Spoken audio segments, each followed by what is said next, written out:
Taste the Daily. TNC chits, நம்பிக்கையே எங்கள் பாரம்பரியம். சிட்டுனா டிஎன்சி சட்டுன்னு பணம் வரும். இப்போ பள்ளிகளுக்கு வந்துட்டு ஒரு இந்த மாதிரியான மோட்டிவேஷன் அப்படின்னு சொல்லிட்டு தேவைப்படும். இன்றைக்கி இருக்கக்கூடிய காலகட்டங்களில் பள்ளி மாணவர்கள் வந்துட்டு ஒரு சமூக பொறுப்பு, சமூக ஒழுக்கம்ன்றது வந்து தவறிக்கிட்டு இருக்கிறாங்க. குறிப்பாக போதை பழக்கம் மிக பெரிய அளவில் அதிகமாகிட்டு நிறைய இடத்துல பார்க்குறோம். போதைப் பொருள்லாம் போய் கல்லூரி பள்ளிகள்லேயே வந்து எடுக்கிறாங்க. மோட்டிவேஷன் இந்த பெல்ல அவங்கள வந்து ஒரு மாதிரி ஒரு சிக்கலுக்குள்ள ஆழ்த்துறீங்க. திரும்பவும் தலைமை ஆசிரியர்கள் 2 பேரும் இடமாற்றம் செய்யப்பட்டிருக்காங்க. தலைமை ஆசிரியர்கள் மட்டுமே வந்துட்டு இந்த முடிவு எடுக்க மாட்டாங்க. அசோக் நகரில் இருக்கிறவங்க பேட்டி கொடுக்குறப்ப நாங்கள் மாவட்ட கல்வி அதிகாரி வழிகாட்டுதலின் பேரில் தான் இப்படியானது ஒன்று வேணாம் அப்படின்னு கல்வித்துறையினுடைய அந்த நிர்வாகம் முடிவு எடுக்கணும். அப்போ அந்த ஆலோசனை வழிகாட்டுதல் சொன்ன அதிகாரி என் ஏரியாவுக்குள்ளே வந்து எங்காலே நீ வந்து இப்படி பேசிட்டு போனே உன்னை விடவே மாட்டா அப்படின்னு சொல்கிறாங்க. என்ன நடவடிக்கை எடுக்க போகிறாருன்னு தான் உங்கள் ஏரியாவுக்குள்ளே வர்றதுக்கான முடிவை யார் எடுத்து அதை விசாரித்து அதன் மேலே நீங்கள் சரியாக நடவடிக்கை எடுக்கணும். மொழியை உன் நோக்கம் முழுக்க நீ வந்து ஏதோ ஒரு கார்பரேட் சாமியார் மாதிரி ஒரு இடம் ஆசிரமம் வச்சுட்டு தன்னை வச்சுட்டு எல்லாம் கும்பிடணும் அப்படின்னு நான் நினைக்கிறேன். உண்மையிலேயே ஆன்மீகவாதிகளை நான் மதிக்கிறேன் இல்லைன்னு சொல்லுவேன். நீ எடுத்தோன்னு தொடர்பெல்லாம் எங்கெங்கெல்லாம் வைக்கணுன்ற ஒரு முடிவோடு நகர்றதில்ல. அப்போவே நீ 420 ஆகலாம். உண்மையான சாமியார்களுடைய மதிப்பை குறைப்பதற்காக பிறவி எடுத்தவர்கள் தான் இவங்க. ஆன்மீகத்தில் நிறைய பேர் நல்லபடியாக தான் இருந்துட்டு இருக்காங்க. இவர் பேசக்கூடியது எல்லாமே வந்து பார்த்தீங்கன்னா எல்லாமே முன்னுக்கு கொஞ்சம் முரணாக இருக்குது. சுத்தமான ஆன்மீகமும் கிடையாது, சுத்தமான மோட்டிவேஷனும் கிடையாது. ரெண்டும் கலந்த ஒரு அரமெண்டல் தன்மை. முழுக்க இந்த அரசு ஒரு இரட்டை வேடம். ஒன்று பாஜகவுக்கு நாங்கள் அணுக்கமாக இருக்கிறோன்னு ஒரு பக்கம் காட்டிக்கிது, இந்த பக்கம் எதிர்ப்பு வந்தோடனே இவர்கள் பக்கம் நாங்களாம் திராவிடர்கள் இங்கே நிற்கிறது. எப்பயுமே அது வந்து 2 குதிரை மேலே கால் வச்சு ஓடிக்கிட்டே இருக்கும். நிரந்தரமாக அவர்களுடைய கொள்கையை கைவிட்டு விட்டார்கள். இவங்க தானே சொல்கிறாங்க பெரியார். இந்த முருகருக்கான விழா இது வரைக்கும் நடந்திருக்குதா? இப்படி நடந்திருக்குதா? யாராவது செய்திருக்காங்களா? இந்த முருகர் வேலு சீமான் நாம் தமிழர் கையில் எடுத்தோடனே நீங்கள் வந்து இந்துத்துவாவினுடைய மறுமுகம் தான் அவங்க பேசுனீங்க, எழுதுனீங்கள எல்லாம் அறிவிச்சீங்களா? உங்கள் மூத்த மந்திரிகளுக்காக ஏகப்பட்ட பிரச்சனை இருக்குது, சர்ச்சையை உருவாக்கி உங்கள் கட்சிக்குள்ளே இல்லாத யாரோ ஒரு நபரை கொண்டு வந்து அவர் என்ன தான் சூப்பர் ஸ்டாராக இருக்கட்டும் கொண்டு வந்து வச்சுட்டு சீனியர்கள்லாம் ஒதுங்கணும் அப்படின்னு சொல்ல வேண்டிய கட்டாயம் ஏன் அங்கே வந்துச்சு? அப்போ இத்தனை நீங்கள் மட்டும் அதிகாரத்தில் இருக்கலாம். முதலமைச்சர் ஸ்டாலின் உங்களுக்கு 70 வயசு ஆயிடுச்சு, ஒதுங்கிட்டு உங்கள் பையன்கிட்டே கொடுத்துட்டு போங்க பதவியை. நீங்களும் முதலமைச்சராக உட்காந்துக்குவீங்க, உங்கள் பிள்ளையும் துணை முதலமைச்சராக உட்காந்துக்கும். துறைமுருகன் மட்டும் பதவி விலைக்கு வழி விடுங்க. இது என்ன நியாயம்? கேள்வி வருதா இல்லையா? இந்த சர்ச்சை உள்ளுக்குள்ளார இருக்குது. இதை மறைக்கிறதுக்கு இப்போ இந்த விஷயம் வந்து இப்போ இந்த விஷயம் பெருசானோன்னு சவால் விட்டீங்க, கைது பண்ணுவீங்களா இல்லையான்னு பார்ப்பேன். அதில் தெரிஞ்சிடும் உங்களுக்கு. நியூஸ் கிளிட்ஸ் நேயர்கள் அனைவருக்கும் வணக்கம். நான் உங்கள் மணிமாறன். இன்று இந்த நேர்காணலில் நம்ம கூட மூத்த ஊடகவியலாளர் திரு ஏ. கலைவன் அவர்கள் இணைந்திருக்கிறார். அவர்கிட்ட கேட்கறதுக்கு நிறைய கேள்விகள் இருக்குது, வாங்க கேட்டு பதில் தெரிஞ்சுக்கலாம். சார் வணக்கம். வணக்கம் மணிமாறன். பள்ளிக்கல்வித்துறையில் ஏகப்பட்ட குழப்பங்கள் போயிட்டே இருக்குது. தொடர்ந்து நிறைய பேர் முன்வைத்த விஷயங்கள் என்னென்னா, ஆர்எஸ்எஸ் கூட இந்த மாதிரி பண்ணாது, ஆனால் திமுக ஒரு பகுத்தறிவுவாத கட்சி அப்படின்னு சொல்லிட்டு நீங்கள் இந்த மாதிரி பள்ளிக்கல்வித்துறையில் நிறைய குளறுபடிகள் பண்ணிட்டு இருக்கீங்க அப்படின்னு சொல்லி நிறைய பேர் குற்றச்சாட்டுகளை முன் வச்சாங்க. அதுக்கு ஒரு வலு சேர்க்கிற விதமாக நேற்று நடந்த ஒரு சம்பவம், நேற்று நடந்த பெரிய சர்ச்சை ஒன்று வந்து இருந்திருக்கு. ஒரு 3 நாட்களுக்கு முன்னாடி சென்னை அசோக் நகரில் இருக்கக்கூடிய ஒரு அரசு மேல்நிலை பள்ளியில், பெண்கள் மேல்நிலை பள்ளியில், அதுவும் ஒருத்தர் போய் கொடுத்த ஒரு ஸ்பீச், ஆன்மீக சொற்பொழிவு அப்படிங்கிறது மிகப்பெரிய சர்ச்சையை ஏற்படுத்தியிருக்கு. குறிப்பாக ஒரு மாற்றுத்திறனாளி ஆசிரியர்கிட்ட அவர் பேசின அந்த விஷயங்கள், பேசிய தோரணை, இதெல்லாம் பெரிய சர்ச்சையை ஏற்படுத்தியிருக்கு. சார், முதல்ல எங்கேருந்து ஆரம்பிக்குது சார் இந்த ப்ராப்ளம் எல்லாமே? இல்லை, இப்போ இது என்னென்னா, எதையோ ஒன்று மூடி மறைக்கிறதுக்காக இந்த அரசு ஒரு மடைமாற்ற வேலையை செய்கிறது அப்படின்னு தான் நான் நினைக்கிறேன். இவருக்கு வந்து ஒரு பக்கம் பாஜக அங்கே இருக்கக்கூடிய ஆளுநரை வந்து சரி கட்டிக்கிட்டு அரசியல் பண்ணணும். உங்களுக்கான அரசியல் உங்களுக்கு நோகாமல் உங்களுடைய பிரச்சாரங்களை எல்லாம் நாங்கள் முன்னெடுக்கிறோம் அப்படின்னு சொல்லிக்கணும். ஒரு பக்கம் திராவிடர்களையும் நம்ம திருப்திப்படுத்தணும். இதுக்குள்ளே வந்து இருக்கிற சிக்கல் வந்து இது பிரதான ஏதோ ஒரு விஷயத்தை வந்து மடமாத்துறதுக்காக அப்பப்போ இந்த மாதிரி செய்யணும் திமுக. இப்போ பள்ளிகளுக்கு வந்துட்டு ஒரு இந்த மாதிரியான மோட்டிவேஷன் அப்படின்னு சொல்லிட்டு தேவைப்படுது. இன்றைக்கி இருக்கக்கூடிய காலகட்டங்களில் பள்ளி மாணவர்கள் வந்துட்டு ஒரு சமூக பொறுப்பு, சமூக ஒழுக்கம்ன்றதுலேருந்து தவறிக்கிட்டு இருக்கிறாங்க. குறிப்பாக போதை பழக்கம் மிக பெரிய அளவில் அதிகமாகிட்டு இருக்கு. அதுலேருந்து பெண்கள் தங்களை தற்காத்து கொள்வதற்கு, அதிலிருந்து எப்படி நம்ம வெளியில் வர்றது அப்படின்ற பல விஷயங்களுக்கு மத்தியில் இன்றைக்கி பள்ளி கல்வி வந்து சிக்கி இருக்குது. நிறைய இடத்துல பார்க்குறோம், போதைப் பொருள்லாம் போய் கல்லூரி பள்ளிகள்லேயே வந்து எடுக்கிறாங்க. இப்போ இந்த சூழ்நிலையில் இப்படியான மோட்டிவேஷன் தேவை. ஆனால் இது எந்த மாதிரி நபர்கள் எதை பேசணும் அப்படின்னு ஒரு இலக்கு இருக்குது. இப்போ நாங்கள் படிக்கிற காலகட்டத்திலாம் வந்துட்டு பள்ளிக்கூடத்தில் வந்துட்டு நல்லொழுக்க பீரியடுன்னு ஒரு வகுப்பு இருக்கும். எப்படி வரலாறு, புவியியல், கணக்கு, ஆங்கிலம், அறிவியல் அப்படின்னு இருக்குதோ நல்லொழுக்கம்னு ஒரு பீரியடு இருக்கும். வாரத்தில் 2 நாள் வைப்பாங்க. அப்போ வந்து படித்தது முழுக்க நாங்கள் கிறித்துவ பள்ளி தான்னாலும் கூட ஒரு காலமும் வந்து கிறித்துவத்தை வந்து அவங்க மதமாக அந்த மதத்தில் இப்படி சொல்லியிருக்கு அப்படின்னு வகுப்பு எடுத்ததே கிடையாது. அது எடுக்கவும் கூடாது இல்லையா? இல்லை, அந்த மாதிரி செய்ததே கிடையாது. அவங்க பரப்புனது கிடையாது. அந்த கிறித்துவ பள்ளியில் எந்த இடத்துலையும் மதத்தை பற்றி சொல்ல மாட்டாங்க. பொதுவாக நல்லொழுக்கங்கள் எப்படி பெரியவங்களை மதிக்கணும், இந்த சமூக பொறுப்பு என்ன இருக்குது, பல விஷயங்களை வந்துட்டு கற்றுக் கொடுப்பாங்க. இதுதான் இருந்தது. ஆனால் இன்னைக்கு தனியார் மயம், அடுத்தது அரசு ஆசிரியர்களுக்கான பலு அதிகமானது, கல்வி முறைகளில் நிறைய மாற்றம் வந்தது, இப்படிலாம் இந்த பேரில் எதையும் சொல்கிறன்ற பேரில் ஒரு சமூக பொறுப்பும் சுய ஒரு அக்கறையும் இல்லாத ஒரு தலைமுறை உருவாகுதுன்ற ஒரு அச்சம் இருக்குது. அதனுடைய மிச்சம்தான் வந்து இந்த போதைப் பொருள் இன்னைக்கு எந்த அளவுக்கு பள்ளிகளில் போய் இருக்குது. இந்த காலகட்டங்களில் ஒரு மோட்டிவேஷன் என்ன மாதிரியாக இருக்கணும் அப்படின்னா, நீங்கள் பெருசாக எதெல்லாம் செய்ய வேணாம். அரசுக்கு அவ்வளோ பெரிய அக்கறைலாம் இருந்ததுனாக்கா, நீதிமன்றத்தில், உயர் நீதிமன்றத்தில் ஒரு நீதிமன்ற தீர்ப்பே இருக்கிறது. நீங்கள் திருக்குறளை மட்டும் முழுதுமாக ஒரு பாடமாக வந்து வச்சுருங்க. வேறு எதையும் சொல்ல வேணாம். அதை மட்டுமே சொல்லி, அப்போ எல்லாருக்குமே திருக்குறள் இருக்கிறது. அந்தந்த வகுப்பில் ஒரு 2, 5, 10 இப்படி தான் வைப்பாங்க திருக்குறள். அதுக்கு மேலே கிடையாது. நீங்களாக படித்தா தான் உண்டு.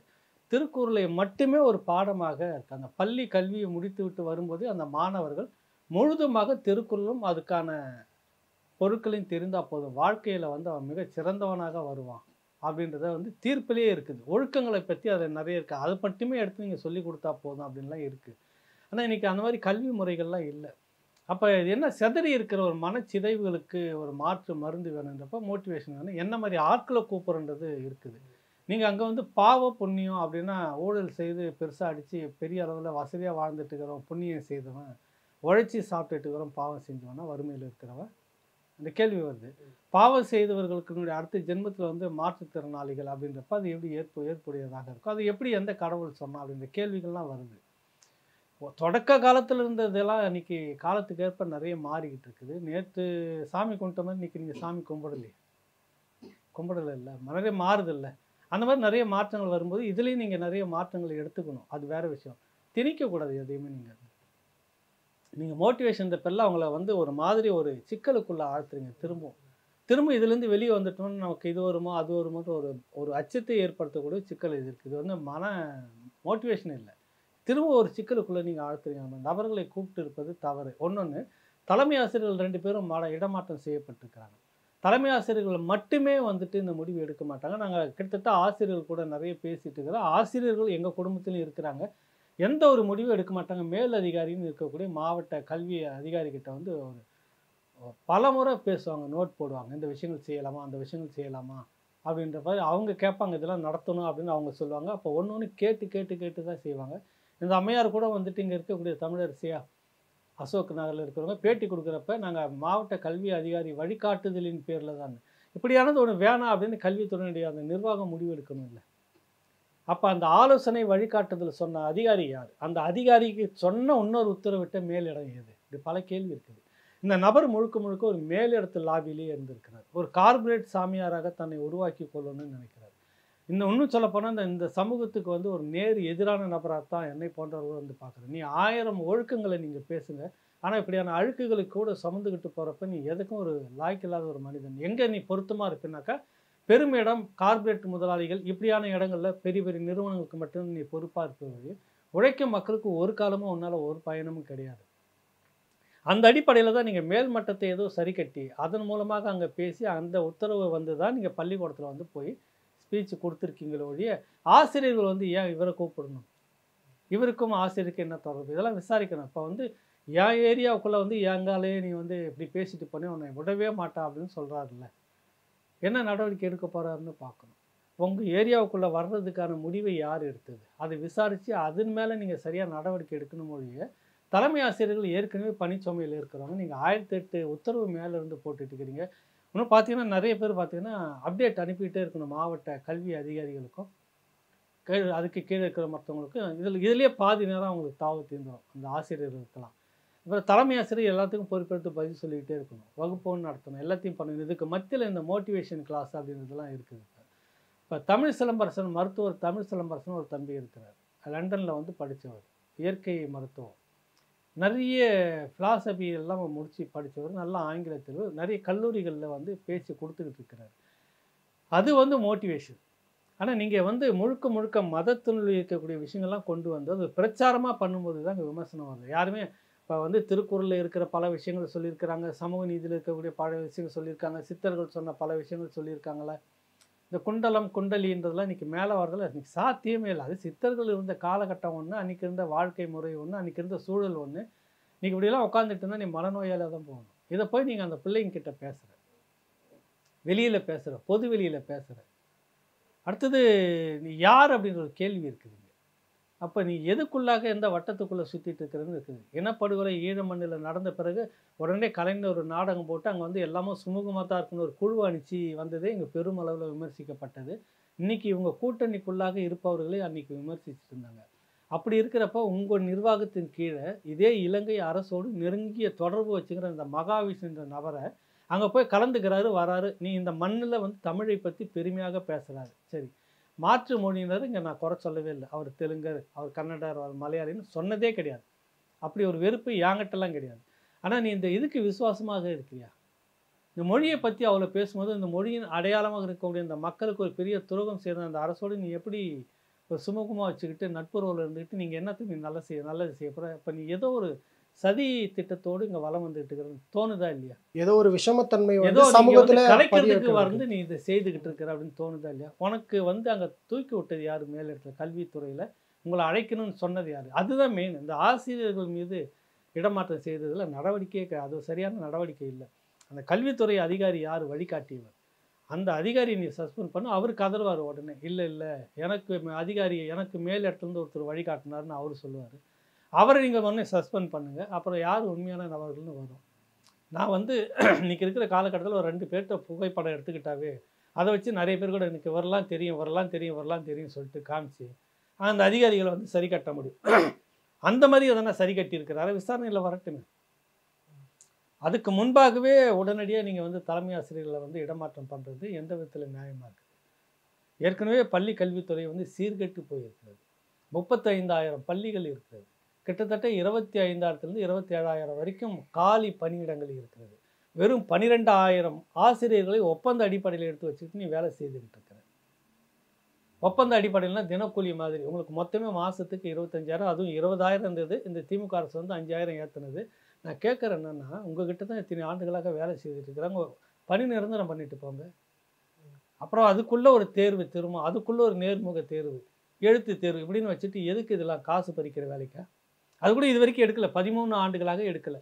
அதிமுக அரசு எடுக்கலை. சரி, அதுதான் வந்துட்டு அடிமை அரசு. நாங்கள் வந்தால் விடியல் கொடுப்போன்னு சொல்லி தான் ஓட்டு கேட்டீங்க. இதே போராடக்கூடிய இந்த ஒப்பந்த அடிப்படையில் இருக்கக்கூடிய ஆசிரியர்கள் போராடிய போது நீங்கள் போய் பேசி உத்தரவாதம் கொடுத்துருக்கீங்க.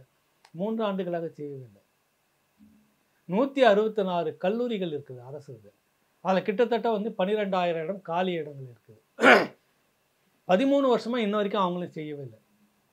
அதிமுக ஆட்சி ஒரு 10 வருஷம், இவங்க வந்தோடனே இந்த ஒப்பந்த அடிப்படையில் எடுத்து போட்டுக்கிட்டு அவங்களுக்கு குறைந்த ஊதிய சம்பளம் 12,000 ரூபா 15,000 ரூபா அப்படின்ற மாதிரி கல்வித்துறையை நீ வந்து குட்டிச்சோறாக்கி வச்சுருக்கீங்க. அடிப்படை இதுதான். இது விதை நெல்லை விதைக்கக்கூடிய இடம் பள்ளிக்கூடம். உலக நாடுகளில் போயிட்டு கல்வியில் முன்னேறிய எல்லா விதத்துலையும் முன்னேறிக்கிற நாடுகளை பற்றி எடுத்து பார்த்தீங்கன்னா ஆசிரியர்களுக்கு மட்டுமே தான் முதலிடம். அப்புறம் தான் மற்ற படிப்பெல்லாம் வரும். மருத்துவம், பொறியாளர் இப்படியான விஷயங்கள்லாம் மற்றவங்க தான் வருவாங்க. வேளாண் துறை ரொம்ப முக்கியத்துவம் இருக்குது. வேளாண் துறைக்கும் கல்வித்துறைக்கும் தான் இருக்கும். ரெண்டும் தான் நாட்டுக்கு வலுவாக இருக்கணும். அங்கெல்லாம் ஆசிரியர்கள் வந்து பார்த்தீங்கன்னா முதன்மை இடத்துல வந்து கொண்டாடப்படுவாங்க. ஏன்னா அவங்க தான் மாணவர்களை வந்து அறிவு தளத்தில் வந்து பண்ணி இந்த சமுதாயத்துக்கு கொடுக்குறவங்க. யார் என்னவா வருவான்னு வர்றதுக்கு அடித்தளமே அங்கே தான். அதை போய் ஒரு மனநோய் கூடமாக மாற்றி வச்சுருக்கீங்க. நீங்கள் வந்து அரசு ஆசிரியர், உங்களுக்கு சம்பளம் லட்சத்தில் இருக்குது. அதே தகுதியோடு நான் வந்து சேர்ந்துருக்கிறேன். சீனியாரிட்டி அடிப்படையில் கொஞ்சம் முன்ன பின்ன இருக்கலாம், கரெக்டு. ஆனால் எனக்கு ஒப்பந்த அடிப்படையில் 11 மாதத்துக்கு தான் வேலை, 11 மாதம் தான் எனக்கு சம்பளம், மாதம் 25,000 ரூபாய் எனக்கு. நீங்கள் எடுக்கிற பாடம் தான் அவரும் எடுக்கணும். இந்த மனநிலையில் நான் எப்படி மாணவர்களோட ஒன்றி பாடம் நடத்திட்டு இருக்க முடியும்? மன உளைச்சலுக்குள்ளே வச்சுட்டு இருக்கிறியா? இன்று வந்துடும் வேலை, நாளைக்கு வந்துடும் வேலை அப்படின்ற மாதிரி வச்சுட்டு இருக்கிறியா? பள்ளியினுடைய கட்டமைப்பெல்லாம் எப்படி இருக்குது? ஒரு கல்லூரியில் மாணவிகள் விடுதியில் பார்த்தா பாம்பு இருக்கிறதா வெளியில் வந்து அப்புறம் போய் நீங்கள் சரி பண்ணுறீங்க. ஒரு பள்ளிக்கூடம் இடிஞ்சு கீழே விழுந்துக்கிட்டு இருக்கு. இதெல்லாம் கட்டுறதுக்கு உங்களுக்கு துப்பு இல்லை. வந்து நீங்கள் வந்து சுடுகாடு மட்டும் கட்டிக்குவீங்க கோடிக்கணக்கில் செலவு பண்ணி. கார் பந்தயம் சென்னையினுடைய மத்தியத்தில் கோடிக்கணக்கில் செலவு பண்ணி நடத்துவீங்க. நாட்டுக்கு அதெல்லாம் தேவையான இதுக்கு வந்து இல்லை. சிலை வந்து ஊர் முழுக்க சிலை. யார் கணக்கில் சிலை? யாருடைய பணத்தில் செலவைக்க போகிறீங்க? கட்சி பணத்தில் வைக்கிறீங்களா? இல்லை அரசு பணம், அதுக்கு அரசுடைய இயந்திரம் அதுக்கு பயன்படுத்திங்களா இல்லையா? அதுக்கு காசு செலவாகுமா இல்லையா? சிலை இருந்தே தான் ஆகணும்னு சொல்லிட்டு என்ன இல்லைன்னா எல்லாம் செத்துருவானுங்களா? கல்வி இல்லைன்னா செத்துருவான், சமூகம் செத்துரும், சீரழிஞ்சிடும். அப்போ அதுக்கு இல்லை நீ பணத்தை முதல்ல போட்டிருக்கணும். முழுக்க முழுக்க இந்த அரசு ஒரு இரட்டை வேடம். ஒன்று பாஜகவுக்கு நாங்கள் அணுக்கமாக இருக்கிறோன்னு ஒரு பக்கம் காட்டிக்கிறது, இந்த பக்கம் எதிர்ப்பு வந்தோடனே இவர்கள் பக்கம் நாங்கள்லாம் திராவிடர்கள் இங்கே நிற்கிறது. எப்பயுமே அது வந்து 2 குதிரை மேலே கால் வச்சு ஓடிக்கிட்டே இருக்குது. நிரந்தரமாக அவர்களுடைய கொள்கையை கைவிட்டு விட்டார்கள். மோடி ஆளுநர் இவர்களை வந்து குளிர்விப்பதற்காக வேண்டி நாங்கள் இந்துத்துவான்னு இது வரைக்கும் பெரியார் மண் இல்லைங்க. இவங்க தானே சொல்கிறாங்க பெரியார் மண். இந்த முருகருக்கான விழா இது வரைக்கும் நடந்திருக்குதா? இப்படி நடந்திருக்குதா? யாராவது செய்திருக்காங்களா? அதிமுக திமுக மாறி மாறி வந்திருக்குது. ஏன் இன்னைக்கு நீ இவ்வளோ செய்துக்கிட்டு இருக்கீங்க? இந்த முருகர் வேலு சீமான் நாம் தமிழர் கையில் எடுத்தோடனே நீங்கள் வந்து இந்துத்துவாவினுடைய மறுமுகம் தான் அவங்க பேசுனீங்க, எழுதுனீங்கல்ல எல்லாம் அறிவுஜீவிகள்லாம். இப்போ அதை விட 10 மடங்கு பாய்ச்சலில் போய் நிற்கிறீங்களே. நீங்கள் வேலை கையில் எடுத்துட்டீங்க, முருகருக்கு மாநாடுன்றீங்க, முருகருடைய இதற்கு அப்புறம் மதம் சார்ந்தப்பட்ட அந்த வந்து இந்த அறநிலையத்துறைக்கு உட்பட்ட கல்லூரிகளில் பாடமாக வைப்பேன்னு சொல்கிறீங்க. எங்கே போயிட்டுருக்கீங்க நீங்கள்? அதனால் இது வந்து ஒரு தள்ளாட்டத்துக்குள்ளாக இருக்கிறது. எதையோ ஒரு பெரிய விஷயத்தை மடமாற்றுறதுக்காக அப்படிலாம் செய்கிறாங்க. 2 விஷயம் இதுக்குள்ளே இருக்கிறதா நான் நினைக்கிறேன். ஒன்று, நீங்கள் ஏதோ மடமாத்துறீங்க, இப்படியான விஷயங்களை பரபரப்புக்குள்ளே வச்சு வேறு ஏதோ தெரியாமல் நீங்கள் மறைச்சி கொண்டுட்டு போகிறீங்க. 2வது விஷயம் வந்து என்னன்னாக்கா, உங்களுக்கு இந்த விஷயம் நாங்கள் வந்து பாஜகவுக்கு அனுப்பமாக தான் இருக்கணும்னு காட்டிக்கிறீங்க. அதுதான் நீங்கள் உங்களை வந்து மடி நிறைய உங்களுக்கு பணம் வழியை நெடுக்க பயம்னு சொல்லுவாங்கள்ல, உச்சக்கட்டத்தில் இருக்குது உங்களுக்கு பயம். வழக்கு வந்துடும், தூக்கிடுவாங்க, சிறைப்படுத்துவாங்க, இந்த ஒரு உச்சக்கட்ட பயத்தில் இதெல்லாம் நீங்கள் செய்துட்டு இருக்கிறீங்க. அதுதான் எனக்கு தோணுது. சார், நீங்கள் இப்போ பேசும்போது குறிப்பிட்டிருந்தீங்க, ஒரு மோட்டிவேஷ்னல் ஸ்பீச் வந்து ஒரு பள்ளிக்கூடத்துக்கு ஒருத்தர் கொடுக்க போகிறார் அப்படின்னா அவர் என்ன படிச்சிருக்காரு, அவருக்கு என்ன தெரியும், அவர் எந்த விதத்தில் இதில் சிறந்தவர், மாணவர்களிடத்தில் ஒரு விஷயத்தை விதைக்கணும்னா அவர் எந்த வழியில் வந்து அதை பற்றி தெரிஞ்சுக்கிட்டு இருந்திருக்காரு அப்படிங்கிறத ஆராயணும். அந்த மாதிரி ஒருவர் இருந்தார் அப்படின்ற மாதிரி கூட நீங்கள் சொல்லியிருந்தீங்க. ஆனால் இவருடைய பின்புலத்தை நம்ம வந்து கொஞ்சம் ரிசர்ச் பண்ணி பார்க்கும்போது இவர் ஒரு ஸ்டாண்டப் காமெடியனாக ஆரம்பிச்சிருக்காரு. ஆரம்பத்திலேருந்தே நிறைய வகுப்புகள் ஆன்மீக சம்மந்தமாக பேசுகிறேன்னு சொல்லி அரைகுறை அறிவோடு நிறைய பேசி நிறைய இடங்களில் சர்ச்சையிலையும் இவர் மாட்டியிருக்காரு. ஏற்கனவே கிட்டத்தட்ட மினி நித்யானந்தா மாதிரி தான் இவர் இருந்திருக்காரு. வரக்கூடிய பக்தர்கள் மேலே வந்து தலையில் கையை வச்சு ஆசீர்வாதம் பண்ணுறதா இருக்கட்டும், ஒரு சாத்துக்குடி எடுத்து அவங்க கையில் கொடுத்து உங்களுக்கு இனிமேல் எந்த பிரச்சனையும் வராது, நான் இருக்கேன் உங்க கூட, நானே கடவுள் மாதிரி தான் அப்படின்னு சொல்லி கொடுக்குற வீடியோக்களாக இருக்கட்டும், இத்தனை சர்ச்சை வீடியோக்கள் வெளிப்படையாக யூடியூப் தளத்தில் இருக்குது. இப்போவுமே அவர் ஆசிரியர் கூட சண்டை போட்ட அந்த வீடியோவை தன்னுடைய யூடியூப் தளத்தில் அவர் தான் ஏற்றியிருக்காரு. இல்லைனா இதுவும் வெளியில் தெரிந்திருக்காது. அவர் அதை ஒரு பெருமையாக நினச்சி உள்ளே வந்து அதை பதிவேற்றம் பண்ணியிருக்காரு இல்லையா? இந்த ஒரு ஸ்பேஸை அவருக்கு யார் கொடுக்கறது? அவருக்கு ஏதோ ஒரு பக்கபலம் இருக்கிறது. இன்னொரு கார்பரேட் சாமியாராக தான் வள வர முடியும் அப்படின்ற முடிவில் தான் அவர் நகர்ந்துட்டு இருக்கிறார். பொதுவாக இந்த மாதிரியான 420 தான் நான் சொல்லுவேன். உண்மையிலேயே ஆன்மீகவாதிகளை நான் மதிக்கிறேன் இல்லைன்னு சொல்ல வரல. நீ எடுத்தோன்னு தொடர்புலாம் எங்கெங்கெல்லாம் வைக்கணுன்ற ஒரு முடிவோடு நகர்ற இல்லை, அப்போவே நீ 420 மாறுற. மக்களுக்கான ஆன்மீக தளத்தில் இருக்கிறவங்க அந்த மாதிரிலாம் இல்லை. எத்தனையோ பேர் இன்னும் ஆர்எஸ்எஸில் பழக்கப்பட்ட நிறைய தோழர்கள் கூட நான் நண்பர்களை கூட சந்திச்சிருக்கிறேன். அவங்களாம் இந்த மாதிரி வந்து இப்படி ஒரு தளத்தை வந்து நம்ம கட்டமைச்சுக்கிட்டு போகணும்னு சொல்லிட்டு ஸ்லோன் வரைக்கும் போய் நிற்கிறேன். சிங்கள இராணுவ இந்த தலைமை இடத்துல வரைக்கும் நிற்கிறேன். இங்கே வந்து யார் கூடலாம் நிற்கிறேன்றப்ப நீங்கள் ஏதோ ஒன்று கட்டமைக்க முயற்சி பண்ணுறீங்கன்றப்பவே உண்மையான சாமியார் இல்லைன்னு தெரிஞ்சு போகுது. உன் நோக்கம் முழுக்க முழுக்க நீ வந்து ஏதோ ஒரு கார்பரேட் சாமியார் மாதிரி ஒரு இடம் ஆசிரமம் வச்சுட்டு தன்னை வச்சுட்டு எல்லாம் கும்பிடணும் அப்படின்னு நீ நினைக்கிறேன். உன்னுடைய அறிவு வந்து ஒன்றும் போதிய அளவில் நீயே படிக்கலைன்றது நல்லா தெரியுது. அரையும் குறையுமாக நீ ஏதோ படித்ததை கேட்டதை வச்சுக்கிட்டு நீ திரும்ப மறு உருவாக்கம் மாதிரி நீயே சொற்பொழிவு பண்ணுற மாதிரி இருக்குது. நல்லா படித்தவன் எவனும் வந்து பார்த்தீங்கன்னாக்கா நானே கடவுள் அப்படின்னு எந்த சித்தனும் சொன்னதில்லை. நிறைய தோழர்கள் இங்கே விவாதிக்கிறாங்க, என்ன மாதிரி ஜேர்னலிஸ்ட்லேயே கூட. சித்தர்கள் சொல்லாதையே அவர் சொல்லிட்டாரு, திருக்குறளில் இல்லாததையே அவர் சொல்லிட்டாரு சொல்கிறாரு. திருக்குறளில் எல்லாமும் இருக்குது, அது எது உனக்கு வேணுமோ அதை எடுத்துக்கோ, அதுதான் இருக்குது. அதுக்குன்னு திருக்குறளில் சொல்லியிருக்கக்கூடிய காமத்து பால் இன்பத்து பால்ன்றதை மட்டுமே எடுத்துக்கிட்டோன்னா அது தலைவன் தலைவிக்கு உண்டானது. அப்படி இருந்திருக்கிறாங்க அந்த சமூகன்றதை சொல்ல வராங்க. இன்றைக்கி காதல் சமூகம் காதல் வாய்ப்பட்டு இல்லையா என்ன? நீ எதோட பொருத்தி பேசணும்னு இன்றைக்கி இருக்கிற பெரிய அறிவாளின்னு சொல்லக்கூடிய ஜேர்னலிஸ்ட்டுங்களே இல்லை. சித்தர்கள் இருந்தாங்க, அவங்களாம் பேசுனாங்கனாக்கா அவங்க எப்படி இருந்துட்டு இருந்தாங்க? இந்த மாதிரி அரைங்குறையமாக தெரிஞ்சுக்கிட்டு இருந்தாங்களா, இல்லை நானே தான் கடவுள்னு யாருன்னா சொல்லியிருக்காங்களா? இது வரைக்கும் நீங்கள் படித்த இந்த 15 சித்தர்கள் கூட படிச்சிருப்பீங்க எல்லாருமே. யாராவது ஒருத்தர் உங்களை விட ரசவாதம் செய்த சித்தர்கள்லாம் இந்த மண்ணில் இருந்திருக்கான். நானே கடவுள்னு இது வரைக்கும் யாரும் சொன்னதே இல்லை. பரம்பொருள் எல்லாருக்கும் மேலே எனக்கும் சேர்த்து ஒருத்தன் இருக்கிறான் அப்படின்னு நீ என்ன பண்ணிட்டு இருக்கிற? அப்புறம் உங்களை 420ன்னு சொல்லாமல் என்ன சொல்ல முடியும்? உண்மையான சாமியார்களுடைய மதிப்பை குறைப்பதற்காக பிறவி எடுத்தவர்கள் தான் இவங்கெல்லாம் வந்து ஆன்மீகத்தில் நிறைய பேர் நல்லபடியாக தான் இருந்துட்டு இருக்கிறாங்க. இந்த மாதிரிலாம் நானே கடவுள் விவேகானந்தர் சொல்லியிருக்கிறாரு, எங்கேயாவது சொல்லியிருக்கிறாரு? சாதி பேதம் பார்க்கறதுலேருந்து அத்தனையுமே எதிர்த்திருக்கிறாரு விவேகானந்தர். ஏன் அவர் சில சமூகம் வந்து ஏற்றுக்குதுன்னா இந்த காரணங்களுக்காக தான். முதல்ல உன்னுடைய உடல் பலமே தான் உனக்கு வந்து எல்லாமே அப்படின்னு சொல்கிறாரு. விளையாட்டில் ஆர்வம் காட்டுன்றாரு. இதெல்லாம் யாருமே பேசலை. நீ என்ன பேசிகிட்டு இருக்கிற? நானே கடவுள் என்ற, பாவன்ற, கர்மான்ற, என்ன முற்பிறவி, இந்த பிறவி, இந்த பிறவியெல்லாம் பற்றி பேசுகிற, பிறவி பலனை பற்றி பேசுகிற, இதெல்லாம் என்ன இது வந்து இருக்குது? அப்போ நீங்கள் வந்து ஒரு உங்களை யாரையோ ஒருத்தர் கட்டமைக்கிறாங்க. நீங்கள் ஏதோ இந்த சமூகத்துக்குள்ளே ஏதோ ஒன்று நீங்கள் உங்கள் மூலமாக ஒரு ப்ராசஸ் வந்து கையில் எடுக்குது. அது எந்த கட்டமைப்பு, எந்த கும்பல் அப்படின்றது தெரியல. புரியுதல்? நீ வந்து தமிழை வந்து பெருசாக போற்றி பேசுகிற. யார் ஒருத்தன் வந்து இன்னொரு இனத்தை ஏமாற்றணும்னு நினைக்கிறான்னா அவன் முதல்ல அந்த மொழியை தெளிவாக படிச்சுக்கணும் அப்படின்னு சொல்லிட்டு ஏற்கனவே நிறைய இதை பற்றி பேசியிருக்காங்க எல்லாருமே. மாற்று மொழியில் இருந்துக்கிட்டு நீ அந்த சமூகத்தை ஏமாத்தினா முதல்ல அவனுடைய மொழியை படி. அதுதான் உங்களுக்கு சொல்லக்கூடிய விஷயமாக இருக்குது. நீ அந்த மாதிரி படிச்சுட்டு வந்து பேசிட்டு இந்த தமிழ் சமூகம் மண்ணுக்கும் மக்களுக்கும் துரோகமான அத்தனையும் பேசிக்கிட்டு நீ வந்து நான் இவங்களுக்காக தான் இருக்கிறேன் மொழியை பற்றி பேசுகிற பெருமையே இல்லையே. அந்த மொழியில் எங்கேயுமே, தமிழ் மொழியில் எங்கேயுமே நானே கடவுள் அப்படின்லாம் சொல்லலையே. ஆப்பியில் கொடுத்து எல்லாமே சரியாயிடும் போன்னு எங்கேயும் சொல்லவே இல்லையே. நீ எதில் வந்து நிற்கிற சொல்லுங்கள். நீங்கள் மாற்று மொழியிலேருந்து வந்த எத்தனையோ பேர் வந்து தமிழுக்கு சேவை செய்திருக்காங்க. அதை மறுக்கவே கிடையாது. எப்பவுமே நம்ம அந்த மொழி துவேஷம் எனக்கு கிடையாது. தமிழ் தேசிய தளத்தில் இருந்தால் கூட மாற்று சமூகத்தினுடைய தொடர்ந்து இனத்துக்கும் இந்த மொழிக்கும் நிறைய பேர் வந்து இருந்திருக்கிறாங்க. ஆனால் நீ அந்த பட்டியலில் இல்லை. அந்த பட்டியலில் ஒன்று வந்து வலியை திணிக்கிறேன்.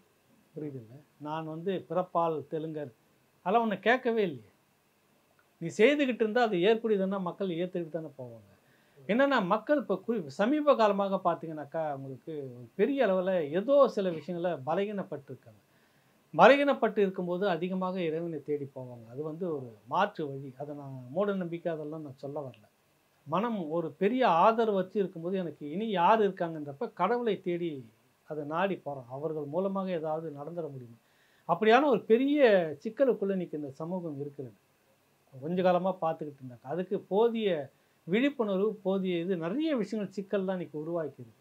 இது எல்லாம் இவர்களை போன்றவர்கள் பயன்படுத்திக்கிட்டு எல்லாமே நானே அப்படின்னு சொல்லிட்டு ஒரு அவதாரமாக எடுத்துக்கிட்டு வர்ற போக்கு இருக்குது இல்லை. அதுதான் இன்றைக்கி வந்து இன்னொரு கார்பரேட் சாமியார்கள் இங்கே உருவாகிறாரு அப்படின்னு தான் நம்ம எடுத்துக்கிறோம். அவரை இவர் பேசக்கூடியது எல்லாமே வந்து பார்த்திங்கன்னா எல்லாம் முன்னுக்கு பின் முரணாக இருக்குது. சுத்தமான ஆன்மீகமும் கிடையாது, சுத்தமான மோட்டிவேஷனும் கிடையாது. ரெண்டும் கலந்த ஒரு அரமெண்டல் தனமாக இருக்குது. அதுதான் அது சிக்கலே, அதுதான் காரணம். இதில் முக்கியமான ஒரு கேள்வி உங்ககிட்ட இதை கேட்கணும்னு நினைக்கிறது என்ன அப்படின்னா, மாணவர்களுக்கு கொஞ்ச நாட்களுக்கு முன்னாடி நடிகர் தாமு அப்படிங்கிற ஒரு போயிட்டு மோட்டிவேஷனல் ஸ்பீச் கொடுப்பாரு. அப்படி கொடுக்கும்போது மாணவர்கள் அனைவருமே உட்காந்துருப்பாங்க. இவர் பேசுகிறத கேட்டுட்டு கண்ணை மூடி கேளுங்க எல்லாரும், உங்கள் அப்பா அம்மாவை நினைங்க அப்படின்னு சொல்லுவார். மாணவர்கள் எல்லாருமே கதறி அழ ஆரம்பிச்சிருவாங்க. அது கொஞ்ச நாள் ஆக ஆக அது பெரிய சர்ச்சையை வெடிச்சதுக்கப்புறம் அவருடைய அந்த மாதிரியான நிகழ்ச்சிகள் எல்லாமே கொஞ்சம் கொஞ்சமாக பள்ளிகளில் நிறுத்தப்பட்டது.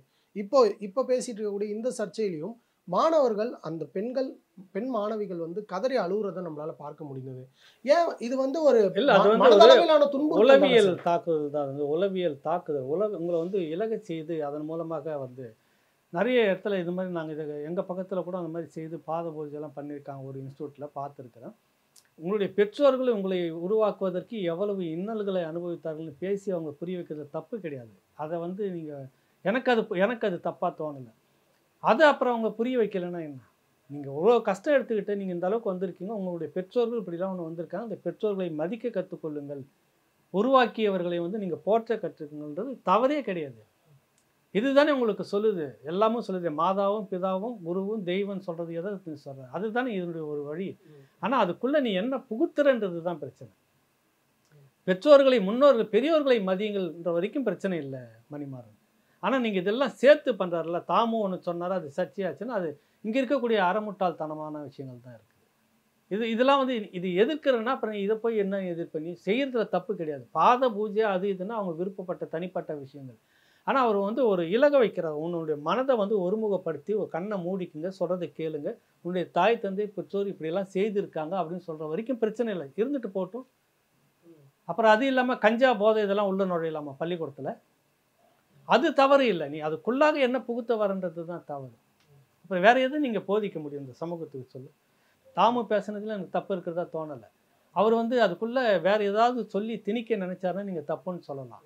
நான் அதை அப்போவே பேசணும்னு நினச்சேன். நான் பெற்றோர்களை மதிக்கிறதுக்கும் உங்களுக்காக எவ்வளோ பெற்றோர்கள் கஷ்டப்பட்டு இந்த மாதிரி உருவாக்கியிருக்காங்க, அதை நீங்கள் திரும்பி பாருங்கள், அவங்கள மதிக்க கற்றுங்க, அவங்கள தொட்டு வணங்குன்றதுல தப்பே இல்லையே. மாதா பிதா வணங்கணும் அப்படின்றது இருக்குது. அது சித்தர்கள் சொன்னதில் இருக்குது, இலக்கியங்கள் இருக்குது, பாடல்களையும் இருக்குது. அதை எப்படி நீ தப்புன்னு சொல்ல முடியும் அப்படின்றது என்னுடைய வாதம். அதை நீங்கள் மிகைப்படுத்தி அடுத்தடுத்து கொண்டு போய் அவங்க ஒரு இடத்துக்குள்ளே ஆழ்த்துறது அது தப்புன்னு நான் சொல்ல வரேன். உள்நோக்கத்தோடு அவ்வளோதான். நீ முதல்ல உன்னுடைய பெற்றோர்களை மதி, உன்னுடைய ஆசிரியரை மதி, உனக்கு எல்லாமே ஒழுங்காக வரும். நான் இன்னைக்கு சொல்லலை, எனக்கு முப்பாட்டங்காலத்துலேருந்து ஒவ்வொருத்தரும் இதை தான் சொல்லிக்கிட்டு வராங்க. முதல்ல பெற்றவங்களை மதிக்கணுண்டா, அப்புறமா ஆசிரியரை மதி, அப்புறமா சாமியை மதி. சாமிக்கிட்ட போ. இந்த 3 இடமும் சரியாக இருந்துட்டா சாமின்றது உனக்கு தேவை கூட இல்லை, அது வேறு விஷயம். அதுதானே இப்போ எல்லாம் சொல்லிட்டு இருக்கிறாங்க. மோட்டிவேஷன்றது இதை விட இன்றைக்கி வேறெல்லாம் வந்துச்சு. அதுக்குன்னு பெரிய கலை, அது பெரிய அதுக்கான ஒரு தத்துவம் அதுக்குள்ளாக இருக்கிறது. அதுதான் அந்த உளவியல் சிக்கல். நீ சோர்ந்து போயிருக்கிற நேரத்தில், தோல்வியை தழுவிக்கிட்டு இருக்கிற நேரத்தில், முடியுமா முடியாதா அப்படின்னு நினச்சிட்டு இருக்கிற நேரத்தில் உன்னால் எல்லாம் முடியும்னு சொல்லி பேசி உன்னை மேலே கொண்டு வந்து உற்சாகப்படுத்தி இதை நான் சாதித்து காட்டும் நிற்க வைக்கிற ஸ்பீச் இருக்குல்ல, அதான் மோட்டிவேஷன். அதுக்கு நிறைய இருக்குது, இன்றைக்கி நிறைய வந்துருச்சு. அதை விட்டுட்டு இன்றைக்கி போய் இந்த காலத்தில் நீ எதை பேசணுமோ அதெல்லாம் பேசிட்டு இருக்கிறது சரியில்லையே. தாமும் இவரையும் ஒப்பிடாதீங்க. இப்போ இவனை நீங்கள் ஆதரிக்கிறீங்க, இந்த தம்பியை யாராவது மகாவிஷ்ணுன்றவனை நீங்கள் ஆதரிக்கிறீங்க. முருகனை வணங்க தமிழ் ஒன்றே போதும் அப்படின்றான். சரிதான், உண்மைதான், தமிழ் கடவுள் முருகன் தான். இதே தான் இங்கே சொல்கிறாங்க. நீங்கள் இது வந்து திராவிட கோஷ்டிகள் இது வரைக்கும் ஏற்றுட்டு இருக்கிறீங்க. இப்போ அதே ஆள் தான் அங்கே போய் பிரச்சாரம் பண்ணிக்கிறேன். நீங்கள் உங்கள் போராட்டம் எங்கே இருக்குது? எஸ்எஃப்ஐ தான் நடத்துது. நீங்கள் எங்கே இருக்கீங்க? தமிழ் கடவுள் முருகன் அப்படின்னு சொல்ல வரான். இதே தான் மற்றவங்க சொன்னப்போ இந்துத்துவா நீங்கள் முத்திரை கொடுத்துனீங்க. இப்போ நீங்களே அதை தமிழ் கடவுள் முருகனுக்கு மாநாடு நடத்துறீங்க. அதே தான் அந்த தம்பியும் சொல்கிறான். சரி, தமிழில் அர்ச்சனை முருகனுக்கு கொண்டு வாங்கலை, வரணும் இல்லை? இந்த முரண்பட்ட சிக்கல் இங்கே நீங்கள் யாருமே பேசுறது இல்லையே, விவாதிக்கிறது இல்லையே. எடுத்த உடனே நீங்கள் ஒரு நோக்கெல்லாம் எங்கே ஒரு இடத்துல போய் உங்களுக்கு எதிராக அரசியலில் யாரும் வந்துடக்கூடாதுன்னு அங்கே தான் நிற்கிறீங்களோ ஒழிய இந்த சிக்கலுக்கான பதில் நீங்கள் சொல்லவே மாட்டிருக்கீங்களே. முருகன் மாநாடு இந்த அரசு நடத்துது சரியா தவறா? கருஞ்சட்டை தோழர்கள் விவாதிச்சிருக்கணுமா இல்லையா? நல்லது, விவாதிச்சுங்க. தமிழ்நாட்டில் தமிழில் அர்ச்சனைன்றது என்ன பிரச்சனை பேசி இந்த அரசு அதையும் செய்திருங்க, கேட்டிருக்கணுமா இல்லையா? அது இல்லைன்னா இவன் பேசுனது நீங்கள் ஏற்கணும். சொல்கிறல்ல, தமிழ் கடவுள் முருகன், தமிழ் தான் அவருக்கு பிடித்தது, தமிழில் நீங்கள் பேசணும், அது ஒன்றே போதும்னு சொல்கிறாருல்ல, அதை நீங்கள் அதையே நடைமுறைப்படுத்துங்க. அப்போ நீங்கள் அதை ஏற்கிறீங்கன்னா அதை செய்யுங்க. ஏதாவது ஒரு இடத்துல இருக்கணும் மணிமாறன், புரியுது இல்லை? நான் இவ்வளவும் பேசிட்டு வரல, எங்கேயாவது ஒரு இடத்துல நீங்கள் ஒரு தீர்வை சொல்லி ஒரு விஷயத்தை வரீங்களா அந்த சமூகத்துக்கு? எல்லாமே கொண்டு வந்து எல்லாமே மூட நம்பிக்கை, எல்லாமே மூட நம்பிக்கை, எல்லாமே மூட நம்பிக்கைன்னு எவ்வளோ விஷயங்கள் நீங்கள் பண்ணியிருக்கீங்க, நீங்கள் சொல்லுங்கள். அதனால் இது வந்து காரணம், இந்த அரசு வந்து ஒரு நிலையற்ற தன்மையில் இருக்குது. நீங்கள் வந்து உங்களுக்கு இருக்கிற நிறைய சிக்கல்களை பரபரப்பாக எதனா பண்ணிவிட்டு ஒன்று மறைக்க ஒன்று அப்படின்னு கொண்டு வந்து உங்களுக்கு இந்த இது வச்சு விஷசாரம் குடிச்சு செத்து போனது அப்படியே மறைச்சிட்டே வந்தது. திடீர்னு பார்த்தா ஒரு பெரும் கொலை நடக்குது, ஆம்ஸ்டாங் கொலை. அது அரசுக்கு தெரிஞ்சு, உளவுத்துறைக்கு தெரிஞ்சு ஏற்கனவே சொல்லி எச்சரிக்கை பண்ணி நீங்கள்லாம் பார்த்து கொண்டு இருக்கும்போது, வேடிக்கை பார்க்கும்போது நடத்தப்பட்டது உங்களால் அப்படின்னு தான் நான் சொல்கிறேன். இன்ன வரைக்கும் நான் சொல்கிறேன். நீங்கள் நடவடிக்கை இப்போ எடுக்கிறீங்க துரிதமாக, அதெல்லாம் அப்பாற்பட்டது. முதல்ல அந்த உயிர் பலிக்கு காரணமே நீங்கள் தான் அப்படின்னு நான் சொல்ல வரேன். அந்த சர்ச்சையை மறைக்கிறதுக்காக வேற ஒரு விஷயத்தை பெருசாக கலப்பினீங்க. இப்போ அதை ஒன்று மறைக்கிறதுக்கு திரும்ப இது ஒன்று வரீங்க. உங்கள் மூத்த மந்திரிகளுக்காக ஏகப்பட்ட பிரச்சனை இருக்குது, ஒரு சர்ச்சையை உருவாச்சு. உங்கள் கட்சிக்குள்ளே இல்லாத யாரோ ஒரு நபரை கொண்டு வந்து, அவர் என்ன தான் சூப்பர் ஸ்டாராக இருக்கட்டும், கொண்டு வந்து வச்சுட்டு சீனியர்கள்லாம் ஒதுங்கணும் அப்படின்னு சொல்ல வேண்டிய கட்டாயம் ஏன் அங்கே வந்துச்சு? அப்போ இத்தனை நீங்கள் மட்டும் அதிகாரத்தில் இருக்கலாம், முதலமைச்சர் ஸ்டாலின் உங்களுக்கு 70 வயசு வச்சு ஒதுங்கிட்டு உங்கள் பையன்கிட்டே கொடுத்துட்டு போங்க பதவியை. இப்போ நான் விலகிட்டேன், கட்சிக்கு வேலையை நான் பார்க்குறேன். அந்த மாதிரி நீங்களும் விலகுன்ற முன்னோட்டமாக நீங்கள் இருங்களா? நீங்களும் முதலமைச்சராக உட்காந்துக்குவீங்க, உங்கள் பிள்ளையும் துணை முதலமைச்சராக உட்காந்துக்கும், துரைமுருகன் மட்டும் பதவி விலைக்கு வழி விடணும். இது என்ன நியாயம்? அந்த கேள்வி வருதா இல்லையா? இந்த சர்ச்சை உள்ளுக்குள்ளார இருக்குது. இதை மறைக்கிறதுக்கு இப்போ இந்த விஷயம் வந்துச்சு, புரியுது இல்லை? இப்போ இந்த விஷயம் பெருசானோன்னு சவால் விட்டீங்க, கைது பண்ணுவீங்களா இல்லையான்னு பார்க்குறேன். அதில் தெரிஞ்சிடும் உங்கள் வீரம். பார்க்கலாம். உங்களுடைய நேரத்தை பயணமைக்கு ரொம்ப நன்றி. ரொம்ப நன்றி மணிமா.